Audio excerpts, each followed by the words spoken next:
담임 목사님께서 안심해도 되겠습니까? 라는 제목으로 말씀 증거해 주시겠습니다.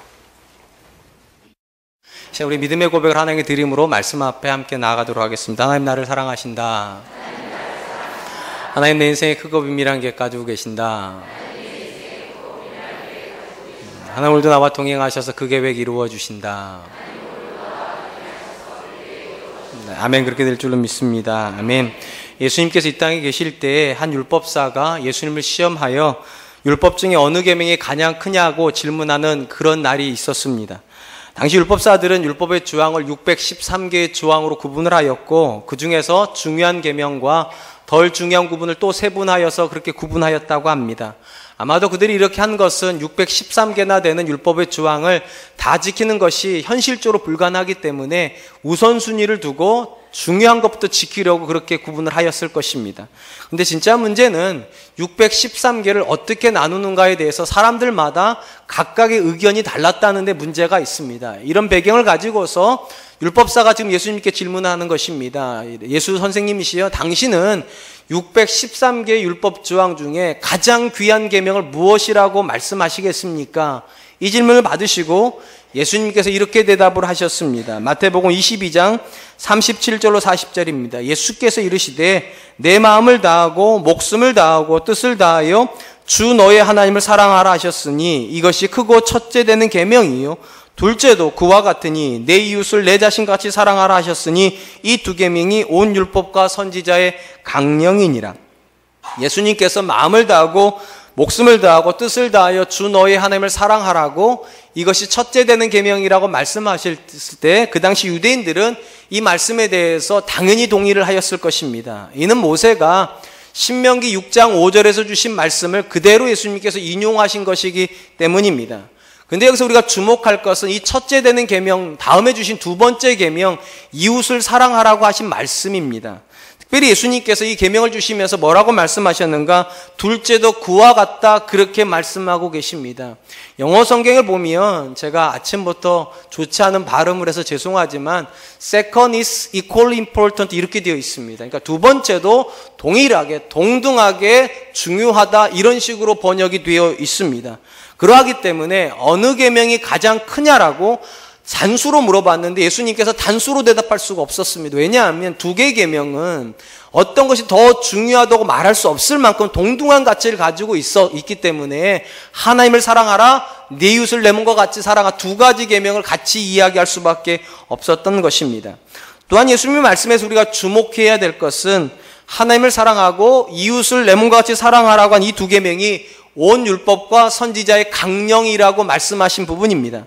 우리 성경에 강령이라고 번역되어 있는 단어는 걸다, 매달려 있다라고 하는 뜻을 가지고 있습니다. 쉽게 말을 하면 하나님을 사랑하는 계명과 이웃을 사랑하라는 개념이 빨랫줄 개념이라면, 빨랫대를 지주해 준다면 모든 계명이 거기에 걸려 있다는 겁니다. 그도 그럴 것이 우리가 잘 알고 있는 대로 하나님께서 모세를 통하여 주셨던 율법의 가장 원본이라고 부르는 10계명만 놓고 보아도 1계명부터 4계명까지는 하나님을 어떻게 사랑하는 것인지에 대한 실질적인 내용을 담고 있다면 5계명부터 10계명까지는 사람을 또 어떻게 사랑하는지에 대한 계명을 담고 있습니다. 그러니까 두 가지에 다 걸쳐 있는 게 맞습니다. 또한 선지자들이 주는 메시지도 결국은 하나님께 돌아와서 하나님을 사랑하고 이웃을 억압과 착취하지 말고 그들에게 정의와 공의를 행하라고 하는 이웃사랑에 대한 부분으로 요약이 되는 걸 보면 예수님께서 하신 말씀, 하나님을 사랑하고 이웃을 사랑하는 것이 온 율법과 선지자의 강령이라고 하는 것이 옳을 것입니다.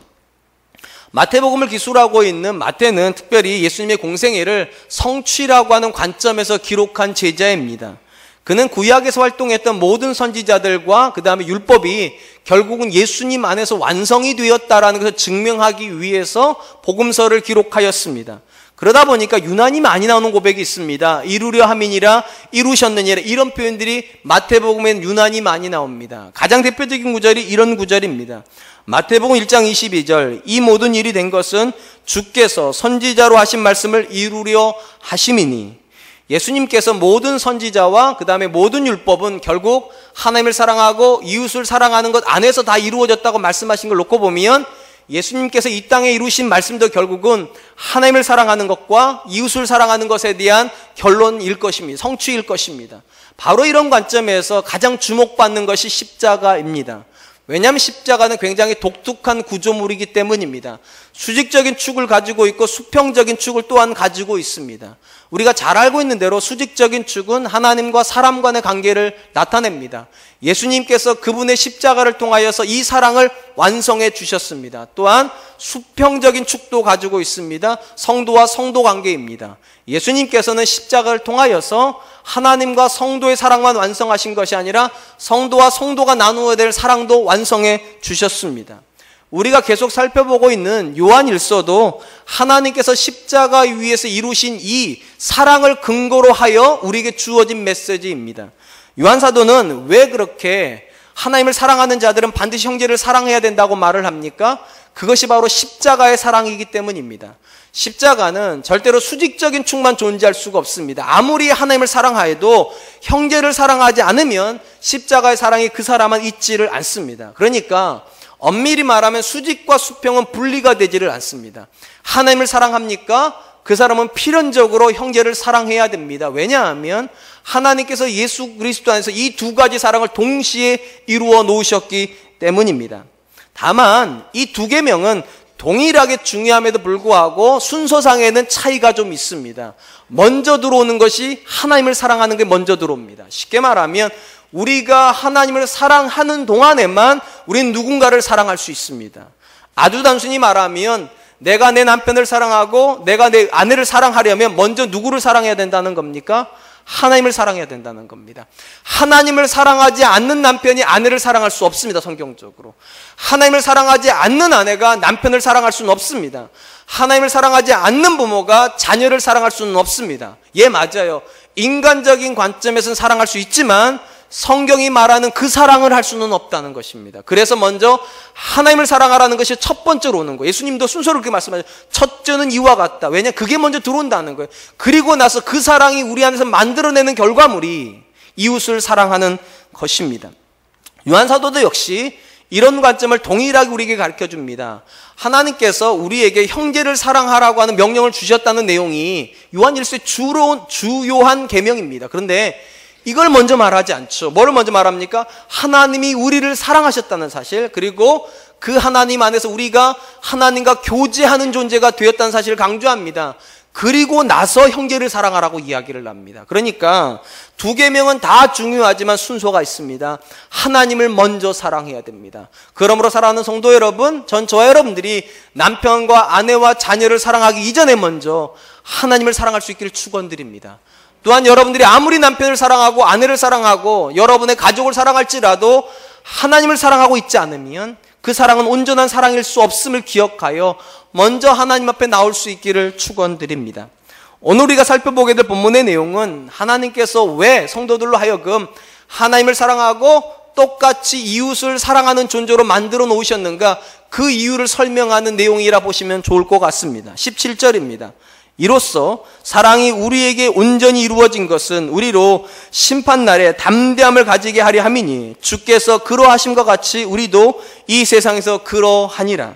요한사도는 17절을 시작을 하면서 이로써 사랑이 우리에게 온전히 이루어졌다라고 이야기를 합니다. 이 이로써는 바로 앞에 있는 16절을 받는 말씀일 수도 있고 7절부터 이어졌던 쭉 이루어지고 있던 그 모든 말씀을 받는 말씀으로도 해석할 수가 있습니다. 내용은 이렇습니다. 우리가 이전 시간에 살펴보았던 것처럼 하나님을 우리가 믿은 것이 아닙니다. 엄밀히 말하면 하나님께서 우리에게 성령을 부어주심으로 우리가 예수님을 하나님의 아들로 또는 구주로 고백을 하였습니다. 그리고 이 고백에 도달한 사람에게는 동일한 성령이 역사하여서 하나님의 사랑이 부음바 되게 하심이라, 이걸 깨닫게 한다고 그랬습니다. 그래서 이 사랑 안에서 사람은 감격합니다. 그리고 이 감격이 우리를 하여금 어떻게 하게 합니까? 형제를 사랑하게 만듭니다. 이것이 우리가 이전 시간에 살펴보았던 것이에요. 이렇게 함으로 어떻게 된다는 겁니까? 하나님의 사랑이 우리 안에서 온전케 된다고. 여기 나오는 이 온전하다라고 하는 말은요, 완성하다, 온전케 한다라는 뜻을 가지고 있습니다. 무슨 말인가 하면 하나님의 사랑이 우리에게 임하는 순간에 하나님의 사랑이 완성되는 것이 아니라 그 사랑이 형제에게 들어가서 형제 안에서 그 사랑이 드러날 때야 비로소 하나님의 사랑은 완성이 된다는 것입니다. 쉽게 말하면 우리는 종종 이렇게 생각을 합니다. 하나님의 말씀을 들을 때 은혜 받았다고. 왜 은혜 받은 겁니까? 내가 그 하나님의 사랑을 깨달았으니까. 근데 엄밀히 말하면, 성경적으로 말하면 아직 은혜 못 받으신 겁니다. 언제 은혜를 받으신 건가? 그 사랑을 가지고서 집에 들어가서 여러분이 그 사랑을 근거해서 남편을 사랑했을 때 그 남편이 하나님께 이렇게 말할 때, 하나님 감사합니다. 내게 이런 아내를 주시다니요. 그럼 그 아내를 보면서 남편이 감사하잖아요. 그리고 그 남편을 보면서 아내가 감격할 때, 그때 은혜 받는 거예요. 여러분이 그 사랑을 가지고 자녀를 위해서 사랑해 줬을 때 그 자녀가 잠자리 들기 전에 이렇게 기도합니다. 하나님 감사합니다. 이 세상에 많은 부모들 중에 나를 이렇게 사랑해주고 나를 위해서 저렇게 간절히 기도해주는 부모가 있어서 너무 감사합니다. 그리고 그 자녀가 그렇게 감격하는 걸 보면서 내가 또 은혜를 받습니다. 이것이 완성이 된다는 거예요. 쉽게 말하면 하나님의 사랑은 분명히 나를 통과해서 누군가에게 가야지만 완성이 된다는 것입니다. 그러므로 사랑하는 성도 여러분, 명심하십시오. 하나님의 사랑에는 조건이 없습니다. 왜 조건이 없는가? 우리가 아직 죄인 되었을 때 사랑하셨기 때문입니다. 아무 조건이 없이 우리를 무작정 사랑하셨어요. 그러나 조건이 없다고 하여 그 사랑에 목적도 없다고 생각하시면 안 돼요. 하나님의 사랑에는 분명한 목적이 있습니다. 여러분이 그 사랑을 완성시켜야 됩니다. 어떻게 완성이 됩니까? 내가 하나님의 사랑에 감격하여 그 사랑으로 남편을 사랑할 때 완성되는 거예요. 그 사랑으로 아내를 사랑할 때 완성되는 거예요. 그 사랑으로 내 자녀를 사랑할 때 비로소 하나님의 사랑은 완성된다는 것입니다. 바로 이런 목적으로 하나님께서 우리에게 사랑을 주신다는 것입니다. 근데 여기서 우리가 잠시 생각해 볼 것은, 만약에 제가 지금 말한 것처럼 해석을 한다면 하나님의 사랑은 결국은 누구에게 유익이 되는가? 하나님께 유익이 되는 것 같습니다. 왜냐? 하나님께서 내게 사랑을 부어주셔가지고 내가 하나님 사랑하잖아요. 그리고 하나님이 사랑하는 사람을 우리가 사랑하게 되면 결국은 하나님만 다 이득을 보시는 것 같고 나는 아무것도 아닌 것 같아요. 나는 그냥 하나님의 수족이 되어서 다른 사람을 섬기는 사람으로 끝나는 것 같아요.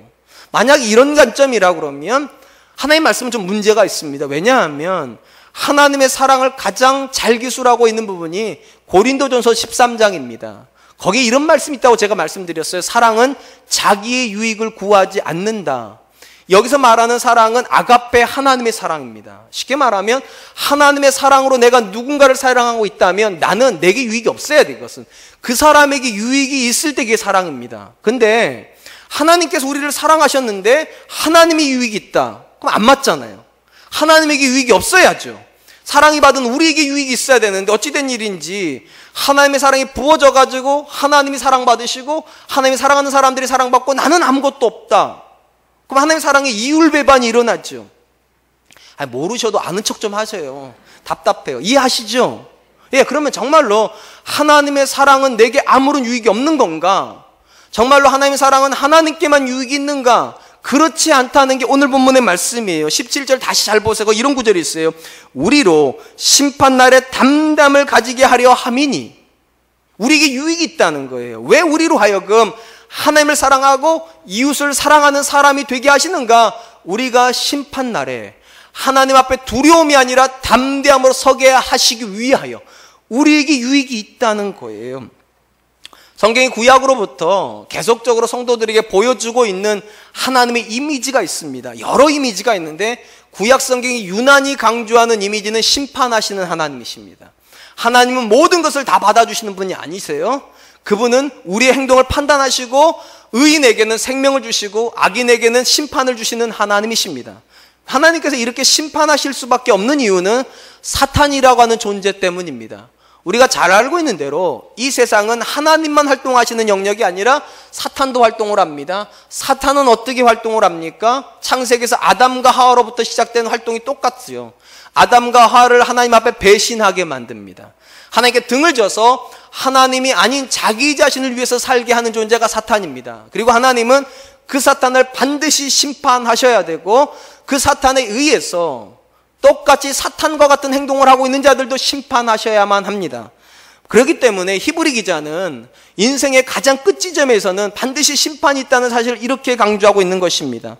히브리서 9장 27절입니다. 한 번 죽는 것은 사람에게 정해진 것이요 그 후에는 심판이 있으리니. 쉽게 말하면 이런 겁니다. 이 땅을 살아가는 동안에 하나님 앞에 심판을 안 받을 수는 있을지 모르겠습니다. 하나님께서 어찌된 일인지 악한 사람을 심판 안 하실 수 있어요. 그런데 그렇다고 하여도 그 사람이 절대로 피해갈 수 없는 심판이 죽음 넘어 있다는 거예요. 사랑하는 성도 여러분, 사람이 왜 죽음을 두려워합니까? 죽기 때문에 두렵습니까? 물론 죽음 안에 두려움이 있죠. 왜냐하면 사랑하는 사람을 더 이상 못 만나는 두려움이 있습니다. 근데 좀만 생각해 보면 죽음이 꼭 두려움이랑만 연결될 필요는 없습니다. 이 자리에 남자분들이 주로 많이 남자분들은 제가 질문 드리고 싶습니다. 물론 여자분들도 그렇겠지만 종종 살다 보면 여러분의 인생의 짐이 너무 무겁다고 느껴질 때가 있지 않습니까? 그냥 나 혼자 산다면 이렇게까지 열심히 살 필요 없고, 나 혼자 산다면 내가 그 지긋지긋한 직장을 또 나갈 이유도 없을 때, 그래서 이런 생각이 들지 않습니까? 죽으면 이 짐이 다 내려나 질려나? 여러분 그렇게 안 생각하시나 봐요. 저만 그렇게 생각하나 봐요. 가끔 그런 생각이 들어요. 어깨가 너무 무겁다는, 한 여자를 등에다 업고 두 아이를 양팔에 들고 있으며 어머니를 부양해야 되는 인생의 짐이 결코 쉽지가 않아요. 그래서 어떤 생각이 드느냐, 죽으면 인생의 짐이 다 놓아지겠구나. 그래서 죽음은 평안이랑도 연결이 됩니다. 죽으면 인생의 짐이 놓여지기 때문에. 그러니까 엄밀히 말하면 죽음이 항상 두려움이랑 연결될 필요는 없어요. 근데 왜 사람들은 다 두려워합니까? 죽음을. 이유는 하나입니다. 우리 영혼이 우리가 느끼는 뭔가를 느끼고 있기 때문입니다. 우리 육체는 그걸 못 느끼는데 우리 영혼은 뭘 느끼는가? 죽음 너머에 심판이 있다는 걸 느끼고 있기 때문에 하나님을 믿지 않음에도 불구하고 그 사람은 죽음을 두려워합니다. 왜냐? 하나님 앞에 서면 내가 이 땅에 살았던 모든 삶을 기술해야 됩니다. 그리고 하나님께서 듣고만 계신 것이 아니라 그 삶에 대해서 심판하실 거니까. 창세기에 보면 인류가 스스로 하나님을 떠나지요. 선악과를 따먹음으로 하나님을 떠나갑니다. 근데 이렇게 떠나갔던 인류가 또 스스로 하나님을 부르는 장면이 나옵니다. 언제 불렀는가? 성경이 이렇게 기록을 합니다. 창세기 4장 26절, 셋도 아들을 낳고 그 이름을 에노스라 하였으니 그때 사람들이 비로소 여호와의 이름을 불렀더라. 하나님을 떠났던 인류가 공식적으로 하나님을 처음으로 불렀던 시점은 에노스가 태어난 시점입니다. 무슨 일이 있었는지 잘 모르겠는데 에노스가 태어날 때 그들은 처음으로 하나님을 불러야만 했습니다. 도대체 왜 그랬을까? 성경은 그 내용에 대해서는 침묵을 합니다. 그런데 단서가 있습니다. 이 에노스라고 하는 이름의 뜻입니다. 이 에노스라는 단어의 뜻은 뭐냐? 사람은 죽는다는 것입니다. 무슨 일이 있었는지 잘 모르겠지만 그 당시 사람들이 처음으로 어떤 걸 깨달았는가? 사람은 영생하는 존재가 아니라는 사실이에요. 그럴 수밖에 없는 것이 그 당시 창세기 4장, 3장 어간에 있었던 모든 사람들은 다 몇 년을 살았는가? 900세 이상을 살았어요. 900세 이상을 사니까 죽는다는 걸 몰랐단 말이죠. 근데 어느 날 에노스 때 비로소 사람들이 뭘 깨달았는가? 내가 죽는구나. 죽음을 목전하고 나니까 어떤 게 생각이 났는가? 하나님께 돌아가야 되겠다는 거예요. 여러분 왜 죽는데 하나님께 돌아가야 됩니까? 영원히 아는 것이 있어요. 우리 영혼이요. 심판이 있다는 것을요. 그러니까 죽음을 사람은 직면하면 두려움이 생기는 거. 왜냐? 우리 육체는 그걸 모르는데 우리 영혼은 본향 자체가 천국 아닙니까? 본향 자체가. 그러니까 하나님께 돌아가면 하나님 앞에서 내가 살았던 삶에 대해서 말해야 된다는 것에 대한 두려움을 느끼기 때문에 두려워한다는 거예요. 그런데 오늘 보면 하나님 뭐라고 말씀하시는가? 하나님께서 그분의 자녀들에게는 이 두려움이 없게 하시기 위하여, 아니 두려움이 아니라 담대함으로 하나님 앞에 나오게 하기 위하여 우리에게 사랑을 베풀어 주시고 그 사랑으로 형제를 사랑하게 만든다는 것입니다. 그렇다면 궁금한 것은 이것입니다. 왜 우리가 하나님을 사랑하고 형제를 사랑하는 것이 하나님 앞에 우리로 하여금 담대하게 만드는 것입니까?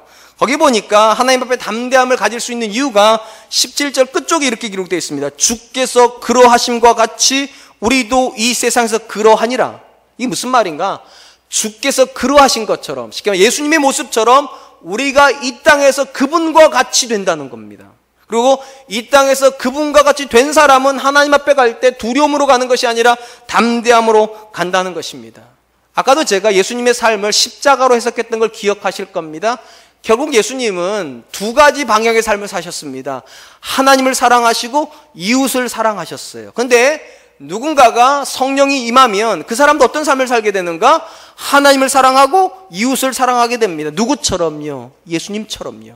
그리고 예수님처럼 된 사람은 죽음 앞에 두려움으로 가는 것이 아니라 담대함을 가지고 나아가게 된다는 것이 요한 사도의 고백입니다. 우리는 흔히 하나님 앞에 섰을 때 우리가 담대할 수 있는 근거를 우리의 믿음이라고 생각을 합니다. 쉽게 말하면 내가 예수님 믿으니까 나는 구원받았고 구원받았으니까 심판받지 않지, 이렇게 생각을 한다는 거예요. 그 생각이 틀리지는 않았어요. 왜냐하면 예수님도 우리가 하나님 앞에서 가지는 담대함의 근거를 믿음이라고 말씀하고 계시기 때문입니다. 이런 구절이죠. 요한복음 5장 24절, 내가 진실로 진실로 너희에게 이르노니 내 말을 듣고 또 나 보내신 이를 믿는 자는 영생을 얻었어. 이미 심판에 이르지 아니하는, 심판에 이르지 않는다고 되어 있어요. 사망에서 생명으로 옮겼느니라. 그러니까 예수님 관점에서 보면 누군가가 예수님을 믿었다면 그는 이미 영생을 소유한 사람이고 절대로 심판에 넘겨지지 않습니다. 근데 그런 관점으로 놓고 보면 오늘 요한 사도하고는 이야기가 좀 안 맞는 것 같습니다. 왜냐하면 이 요한 사도가 편지를 쓰고 있는 사람들은 다 예수님 믿는 사람들입니다. 그러면 그들은 당연히 심판대 앞에 두려움이 없이 서야 될 텐데, 지금 사도 요한이 뭐라고 말하는가? 그 믿음으로 하나님 앞에 쓰는 게 아니라 우리가 사랑했던 그 기억으로 하나님 앞에 서야 된다는 거예요. 그러면 요한 사도는 행위를 강조하는 것 같고 예수님 믿음을 강조하는 것 같습니다. 그럼 충돌하는 것입니까? 충돌하는 게 아니에요. 지금 요한 사도가 강조하고 싶은 건 이것입니다. 우리가 믿음이라고 부르는 부분 중에 우리가 놓치고 있는 부분이 있다는 거예요. 우리가 일반적으로 믿음이라고 부르는 것의 가장 중요한 요소, 우리가 일반적으로 가장 중요한 부분은 칭의의 부분입니다. 우리가 예수님을 믿는 순간에 하나님께서 우리를 의롭다 여기셨다, 이게 칭의예요. 그리고 하나님 자녀가 되게 해주셨다는 거예요. 우리는 일반적으로 여기까지를 믿음이라고 생각을 해요. 근데 여러분, 성경은 이 칭의라고 한 단어하고 반드시 붙어있는 단어가 하나 또 있다고 말을 합니다. 그걸 칭의가 붙어있는 단어가 뭐냐? 그게 성화라는 단어입니다. 성화가 뭐냐? 하나님의 자녀다워진다는 거예요. 아시는지 모르겠지만 제가 굉장히 일찍 결혼했습니다.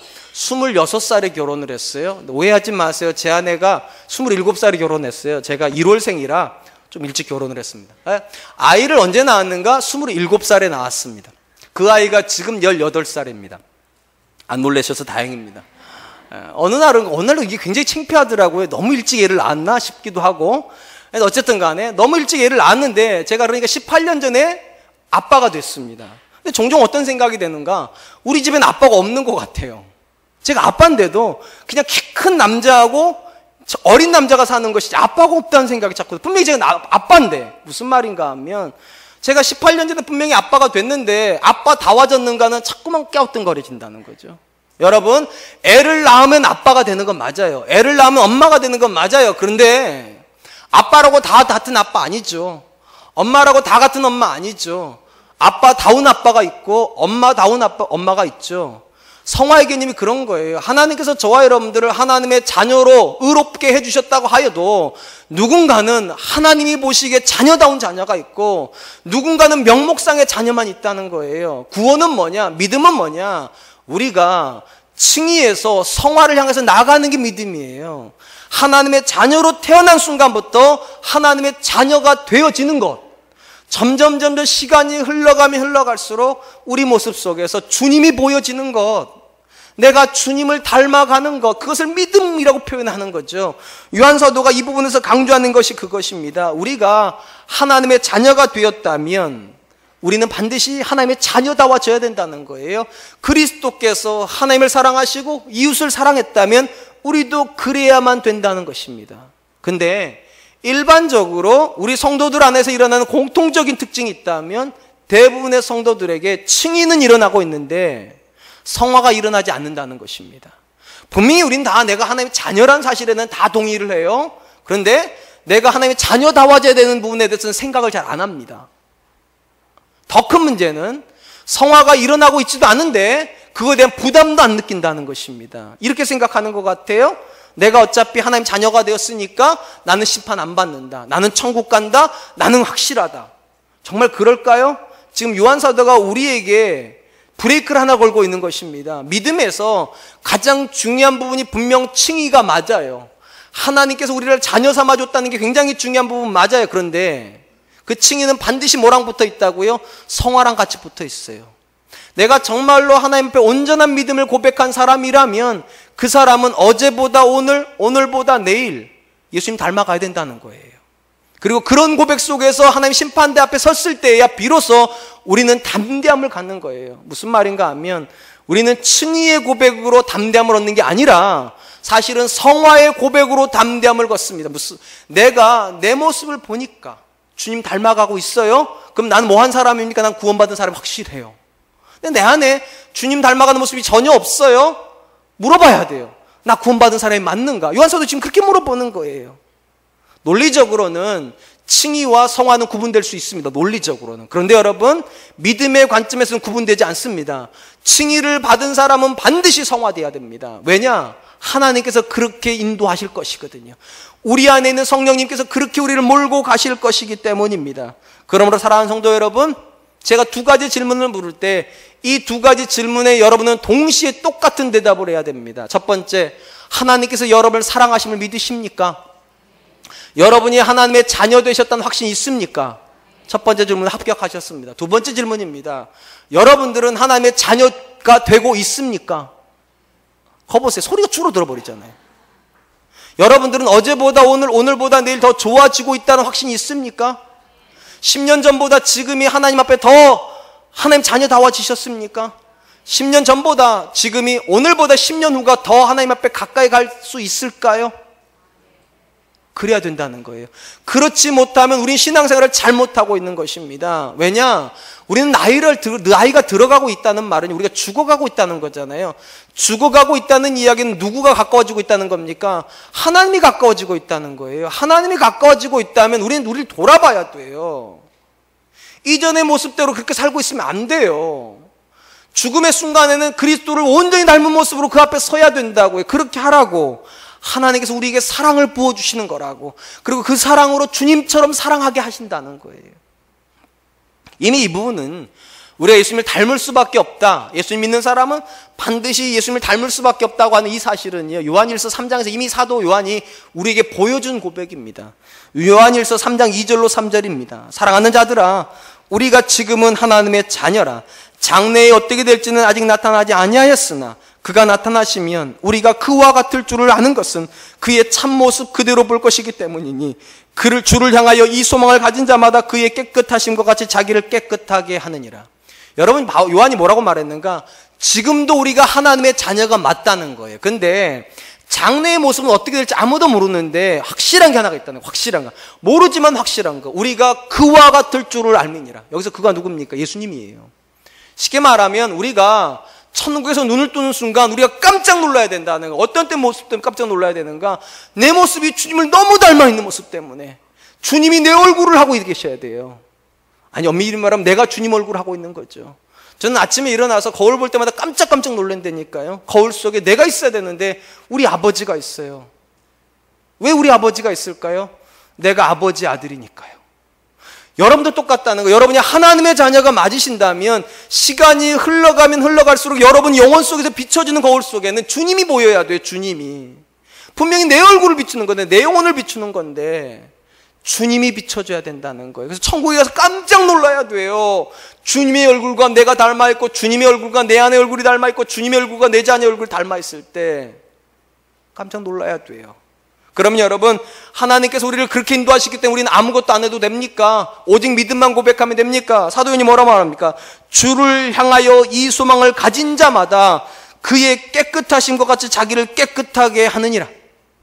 쉽게 말하면 가만히 있는데 주님 닮아지진 않는다는 거예요. 정말로 우리가 주님 닮아지는 사람이 돼야 된다면 오늘부터라도 결심해야 된다는 거예요. 예수님이라면 어떻게 말씀하실까? 내 아내한테. 예수님이라면 내 남편한테 어떻게 행동을 할까? 예수님이라면 내 자녀를 어떻게 키울까? 주님 닮아가는 사람으로 살아가야 되겠다는 의지가 있어야 된다는 거예요. 그래야지만 주님 닮아질 수 있습니다. 이 부분에 있어서는 사도 바울이 우리에게도 도전을 주고 있습니다. 사도 바울이 빌립보서에서 뭐라고 말을 했는가? 이렇게 말을 하죠. 빌립보서 2장 13절, 너희 안 행하시는 이는 하나님이시니 자기의 기쁘신 뜻을 위하여 너희로 소원을 두고 행하게 하시나니. 하나님께서 우리에게 소원을 두신다. 이 부분을 제가 빌립보서 강의할 때 그랬어요. 이 소원은 열망이라고요. 영어로 보면 desire라고 되어 있어요. 열정이죠. 여러분 한번 생각해 보시죠. 하나님께서 우리 안에 계시면서 그냥 있지 않으신답니다. 이 안에다 열정을 불어넣으신대요. 그렇다면 궁금한 거, 하나님은 어떤 열정을 불어넣으실까요? 돈 많이 버는 거요? 성공하는 거요? 고개를 안 끄덕이시네요. 그거 그렇게 원하시면서. 건강한 거요? 행복한 거요? 물론 그런 소원도 나쁜 소원은 아니에요. 근데 하나님이 주시는 소원이라 보기는 어려워요. 하나님은 어떤 열정을 주시는가? 답은 하나예요. 예수님 닮아가는 거예요. 예수님 닮아가는 거예요. 해가 거듭될수록 어제보다 오늘, 오늘보다 내일, 과거보다 현재, 현재보다 미래가 점점 주님 닮아가는 거. 내가 같이 살고 있는 내 남편이 시간이 흘러가면 흘러갈수록 왜 이렇게 좋은지, 저 사람은 도대체 저 안에 뭐가 있는데 저렇게 좋은 사람이 되어지는지. 저는 예수님 잘 믿으면 그렇게 된다고 믿어요. 괴팍한 성격, 온유한 성품으로 바뀌고 전혀 아내를 귀하게 여기지 않았던 사람들이 귀하게 되고, 여자들도 똑같다고 생각해. 전혀 매력 없던 여자들이 남편에게 죄송해요 알랑알랑거리고, 남편이 그걸 좋아하니까 남편한테 계속 칭찬해주고 격려해주고 매일 믿음이 들어가니까 아내도 좋은 사람이 되어지고 남편도 좋은 사람이 되어지고 자녀들도 좋은 사람이 되어서 매일같이 이렇게 기도하는 거죠. 하나님, 내가 도대체 뭔 복을 받아가지고 이렇게 좋은 남편이랑 삽니까? 내가 도대체 무슨 복을 받아서 이렇게 좋은 아내랑 삽니까? 나는 하나님께 얼마나 많은 은혜를 받았기에 이렇게 좋은 아내, 자식들이랑 삽니까? 그것이 하나님께 주시는 소원이에요. 시간이 흘러가면 흘러갈수록 감격이 더 넘치고 감사가 넘치고 사는 게 행복하고, 뭘 더 얻은 것도 없는데, 더 좋은 거 먹고 있는 것도 아니고, 과거보다 더 뭐가 외적인 게 좋아진 거 하나도 없는데, 내가 주님 닮아가고 있다는 그 이유 하나 때문에 똑같은 남편이 더 사랑스럽고, 똑같은 아내가 더 귀해 보이고, 똑같은 자녀가 내게 너무 소중해지는 것, 그것이 하나님의 소원일 것입니다. 사랑하는 성도 여러분, 여러분은 그 소원을 따라서 지금 살아가고 계십니까? 그러므로 우리가 믿음으로 하나님의 자녀가 되었다는 말은 절대로 칭의를 끝나면 안 됩니다. 내가 하나님의 자녀다, 여기로 끝나면 안 돼요. 그 다음 고백이 내가 하나님의 자녀다운가를 물어봐야 돼요. 나는 하나님의 자녀답게 남편으로 살고 있는가? 나는 하나님의 자녀답게 아내로 살고 있는가? 나는 하나님의 자녀답게 할아버지 되고 있는가? 할머니 되고 있는가? 분명한 것은 하나님은 저와 여러분들이 구원을 받았던 그 시점, 그 모습 그대로 하나님의 보기를 기대하지 않습니다. 괴팍한 모습으로 구원받았습니까? 그래도 그 모습으로 하나님께 가려고 하지 마세요. 싸나운 성격 그대로 가지고 하나님께 가려고 하지 마세요. 조급한 성격 그대로 하나님께 가려고 하지 마세요. 성화되어야 돼요. 변화되어야 돼요. 종종 우리 성도님들 중에 저한테 혈액형을 묻는 분들이 계세요. 무슨 형이 있어요? 자, 여러분들 한번 물어보죠. 제가 지금까지 맞힌 분을 못 봤어요. 제 혈액형을. 자, 저는 무슨 형일 것 같습니까? 자, A형일 것 같으면 고개 한번 끄덕여 보세요. A형일 것 같다. 네. B형일 것 같다. AB형일 것 같다. O형일 것 같다. 아무도 못 맞히셨어요, 지금요. 아, 그러면 RH-형인가? 아니, RH-형도 틀렸어요. 아무도 못 맞죠. 왜 못 맞추는 줄 아세요? 저는 C형이거든요. 없어요. 성경이 없어요. 아니. 세상에 없어요. 왜 제가 이렇게 엉뚱한 얘기를 하는가? 여러분, 성경에 보면 우리가 예수를 믿는 순간에 뭐라고 그럽니까? 거듭났다고 말을 합니다. 우리가 전혀 새로운 존재가 돼버렸다는 거. 그리고 사도 바울은 뭐라고 말하나? 이제는 내 안에 내가 사는 것이 아니라 A형도 상관없고 B형도 상관없어요. C형도 AB형도 상관없어요. 내가 사는 것이 아니라 이제는 그리스도가 사는, 그게 C형이에요. 그게 C형인 거예요. 쉽게 말하면 내 피에 뭐가 흘러다니는가? 말씀 흘러다닌다는 거예요. 내 몸에 뭐가 흘러다니는가? 그리스도의 성품 흘러다닌다는 거예요. 그러니까 A형도 상관없는 것이고 B형 상관없어요. 태어나길 여러분이 A형으로 태어나셔서 소심하십니까? 그런 거 믿지 마세요. 그리스도인은 담대합니다. O형이라 불같은 성격, 그런 거 믿지 마세요. 그리스도인 된 O형은 침착합니다. 차분합니다. A병이라 방정 맞습니까? 그런 말 하지 마세요. 그리스도인은 다른 성품을 소유합니다. 저는 깜짝깜짝 놀란다니까 제 안에 아버지가 있다는 거, 우리 아버지가 있다, 육신의 아버지가 있다는 거. 왜냐면 우리 육신의 아버지는 저한테 A형을 물려줬어요. 그래서 어떤 분은 소심해요, 제가요. 근데 또 놀랍게도 제 안에 담대함도 있어요. 그건 우리 아버지가 준 게 아니에요. 예수님이 주신 거예요. 제가 하나님 앞에서 가지는 소원이 이것입니다. 우리 아버지가 줬던 A형의 기질을 다 털어내고요, 주님의 마음을 닮아가는 것입니다. 주님과 같아져서 하나님 앞에 서는 거. 그때 하나님께 이렇게 말씀하실 거예요. 너는 네 아버지를 뛰어넘었구나. 너는 네 안에 있는 그리스도와 같아졌구나. 내 집에 들어와라. 천국에 들어와라. 사랑하는 성도 여러분, 태어난 모습 그대로 천국 갈 생각하지 마세요. 하나님께서 그렇게 우리를 인도하지 않으셨어요. 너희 안에 행하시는 이는 하나님이시니 너희에게 소원을 두고 행하신다고. 주님 닮아가라고. 주님 닮아지는 사람으로 부부 생활도 하고, 주님 닮아가는 사람으로 자녀도 키우고, 주님 닮아가는 사람으로 세상 생활도 하고, 주님 닮아가는 사람으로 신앙 생활도 하라고. 사랑하는 성도 여러분, 이 시간에 조심스럽게 스스로에게 물어보시기 바랍니다. 여러분 안에는 하나님이 주시는 이 열정이 있습니까? 주님 닮아가고 하자는 열정이 있습니까? 분명한 것은 여러분 안에 있습니다. 다만 그 열정이 사그러 들어가고 있을 뿐이에요. 왜 사그러 들어갈까? 이건 간단해요. 우리 안에서 하나님만 일하고 계시는 게 아니기 때문입니다. 또 누가 일을 하는가? 사탄도 일을 합니다. 사탄이 주로 어떻게 일을 하는가? 평안하라고 말을 합니다. 안심하라고 말합니다. 오늘 설교 제목이 그거예요. 안심해도 되겠습니까? 왜냐하면 사탄이 이렇게 말해. 너 예수님 믿었지 않냐고. 그럼 된 거라고. 예수님 믿으면 천국 가는 거라고. 예수님 믿으면 심판 안 받는 거라고. 성경에 그런 말 없어요. 안심하라는 말 없어요. 성경에 뭐라고 말합니까? 그리스도의 장성한 분량까지 자라가란 말이 있고요. 뒤에 것은 다 잊어버리고 부르심의 상을 향하여 앞을 향해 전진한다는 말밖에 없어요. 근데 사탄 자꾸 뭐라고 그런 줄 아세요? 이 정도면 됐다고. 너 예수 믿지 않냐고. 주일날 교회 갔다 왔지 않냐고. 됐어, 괜찮아. 여러분, 주일날 이렇게 와가지고 출근부 도장찍기 찍고 가는 게 구원 아니에요. 사단은 그거를 구원이라고 말해준다니까요. 그러다 보니까 우리한테 자꾸만 열망이 사라져요. 이 정도 하면 됐나 보다고. 사랑하는 성도 여러분, 다시 들으세요. 하나님께서 여러분 안에 주신 열정은 무슨 열정입니까? 여러분들이 예수님과 같아지는 존재가 되라는 거예요. 어제보다 오늘 더 존귀한 사람이 되어야 돼요. 오늘보다 내일이 더 주님 닮은 사람이 되어야 돼요. 우리 이 땅에서 조금 더 성공하고 조금 더 부자 되고 조금 더 건강하려고 사는 게 아니에요. 이 땅을 사는 이유는 딱 하나. 이 땅에 사는 동안에 주님 닮아가려고요. 우리에게 몇 년의 시간이 주어졌는지 잘 모르겠어요. 이 자리에 어떤 분은 90까지 사시기도 하실 것이고 100세를 사시는 분도 계실 것이고 어떤 분은 죄송하지만 단명을 하실 수도 있어요. 시간이 얼마 남았는지 몰라요. 근데 날마다 물어봐야 돼요. 나는 주님 닮아가고 있는지, 나는 주님의 모습으로 성화되고 있는지.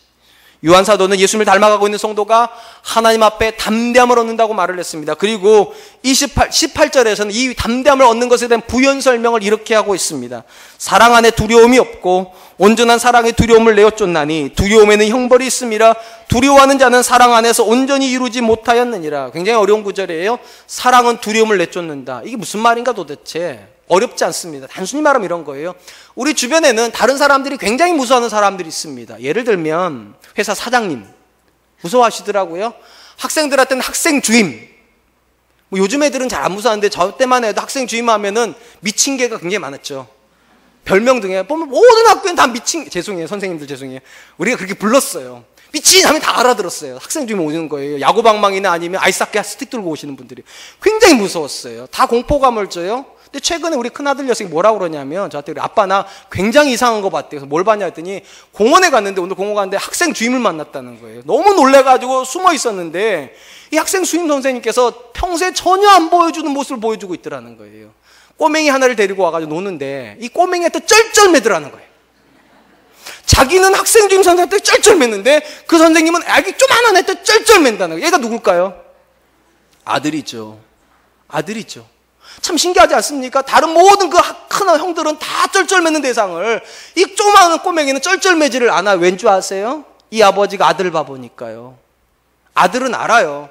아버지가 나를 사랑한다는 것을. 아들은 알아요. 이 사람이 내 아빠라는 걸. 그러면 사랑은 두려움을 내 몰아버려요. 다른 모든 사람이 내 아버지를 두려워해도 나는 두려워하지 않아요. 왜냐면 내 아빠니까. 다른 모든 사람이 그 앞에 나가는 것을 쩔쩔매도 나는 쩔쩔매지 않아요. 왜냐면 내 아빠가 나를 사랑하는 거 아니까. 이 말이 그게요. 우리가 하나님을 사랑 가운데 만나고 있다면, 그리고 하나님의 사랑이 우리 안에서 이루어지고 있다면 이 모든 사랑 우리를 담대하게 만든다니까요. 사람들이 죽음을 두려워할 때도 누군가는 이렇게 말할까? 두려워하지 말라고. 하나님 앞에 가는 거라고.